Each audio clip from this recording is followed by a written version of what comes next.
Basics of functions and their graphs preparation.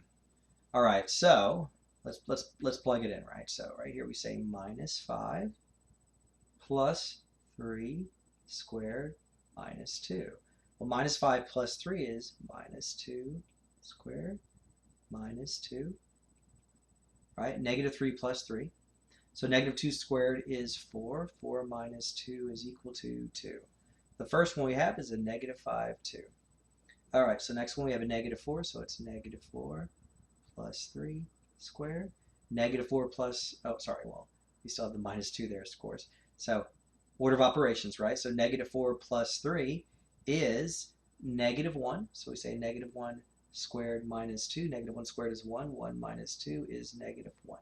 So right there is going to be negative 4, negative 1. Next, we say negative 3 plus 3 squared minus 2, which is 0 squared minus 2, which is 0 minus 2, which is negative 2. So we say negative 3 minus 2. Next, we say negative 2 plus 3 squared minus 2, which is negative 2 plus 3 is a positive 1 squared minus 2. Positive 1 squared is 1. 1 minus 2 is equal to negative 1. Now, if you notice that there's a symmetry here, you are correct. There is symmetry here, which means that once you find the symmetry, then you know the next one's probably going to be this one too, right? Now, once you kind of recognize the symmetry, you only have to do kind of half of the work. And once I graph it, I'll kind of explain that further.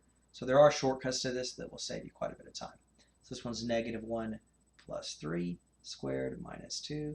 Negative 1 plus 3 is 2 squared minus 2. 2 squared is 4. 4 minus 2 is 2. And sure enough, that's what we predicted, and that's what happened. All right, so here we have a negative 2, negative 1, and we have a negative 1, positive 2. Right? Okay, so what is the vertex? Well, let's graph this a little bit, and we'll see what the vertex looks like, okay?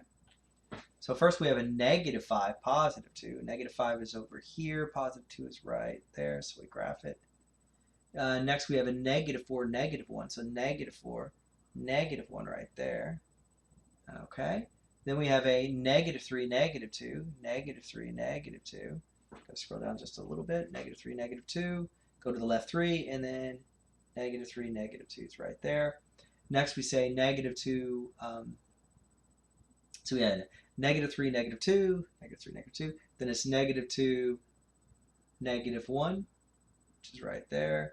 And then we say negative 1, positive 2, negative 1, positive 2, which is right over here. And if we draw a rough line through these, sure enough, we actually end up with a parabola. We just kind of use our imagination or graph more carefully than I just did. Okay, now, this might seem kind of confusing, but let's go back and let's just combine the horizontal and vertical rules into the same one, right? So what it looks like is, if it started at the origin, see this little vertex right here, that's the vertex, right? Okay, it started at the origin, but now the vertex is at, instead of being 0, 0, it's at negative 3, and it's at negative 1. It's at negative 1. Okay. So how could we have predicted that? Let's go back and look at it. Well, we know that this is going to have the opposite effect, right? So we know instead of the vertex being at 0, 0, now it's going to be the opposite, or negative 3. And then the second one, that negative 2 at the end, that's going to be the same. And sure enough, when we graphed it, what did we see? That's exactly where it shifted, right? So this went, right? So this went 3 that way, right? So it went negative 3 or 3 that way. And at the same time, it went down 2, right? So it went negative 2, down, right? It went down 2, okay? So you could actually see how it moved, okay? So let's go look at axis of symmetry. Well, axis of symmetry, just looking at this right here, well, the axis of symmetry has to do with the x value here, right? So it's going to be x is equal to negative 3. That's where we got it, right? Okay, what about domain? Well, domain is unaffected. Still negative infinity to infinity. There's no holes in it yet. How about the range, though? The range used to start at 0 to infinity. What would happen to the range here, though? What would happen to the range here? Well, sure enough, we'd have negative 2 to positive infinity. And there you go. that's it. Okay, let's move on to the next one. Okay, so without graphing these, you really need to be able to predict what's going to happen without actually graphing them. So this is a positive 3. So this the first one we did was x plus 3 squared minus 2, right? And the next one is x minus 3 cubed plus 2. Now this is a little bit different. There's technically no vertex. That was my mistake. And axis symmetry, we're not even going to deal with that one yet. That's a little more complicated. But I do want us to be able to graph this and find the domain and range, okay? So what you're going to do is you're going to plug in the 1. And we're still going to be able to predict it. That's the main thing I wanted to get out of this, was how do you predict this affecting everything? Okay? So before we predict it, let's just plug everything in. We're gonna have the graph, and then we'll see what happens. So 1 minus 3 is a negative 2. Negative 2 cubed plus 2. Negative 2 cubed is negative 8. Negative 8 plus 2 is negative 6. All right, how about the next one? 2 minus 3 cubed plus 2. 2 minus 3 is negative 1. Negative 1 cubed plus 2 is negative 1 plus 2, which is just a 1. Next is going to be 3 minus 3 cubed, which is 0, plus 2, which is 0, cubed plus 2, which is 0 plus 2, which is 2. Okay, the next one is going to be 4 minus 3 cubed plus 2. 4 minus 3 is 1. 1 cubed plus 2, which is just 1 cubed is 1. 1 plus 2, which is 3. And the next one is going to be 5 minus 3 cubed plus 2, which is equal to 2 cubed plus 2, which is equal to 8 plus 2, which is equal to 10. Okay, so we end up with quite a few pairs here, ordered pairs here, right? 1, negative 6. 1, negative 6. Double check my math. Yep. All right, so we do the next one, which is going to be 2, 1. The next one is going to be 3, 2. The next one's going to be 4, 3.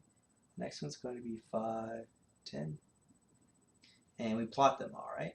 So we say 1, negative 6. 1, negative 6, which would be right about there. 1 to the right and 6 down. We say 2, 1, so we go 2 to the right and 1 up. 2 to the right and 1 up, right there. We do the next one, which is 3, 2. 3 to the right and 2 up, right there. Okay. Next one is going to be 4, 3.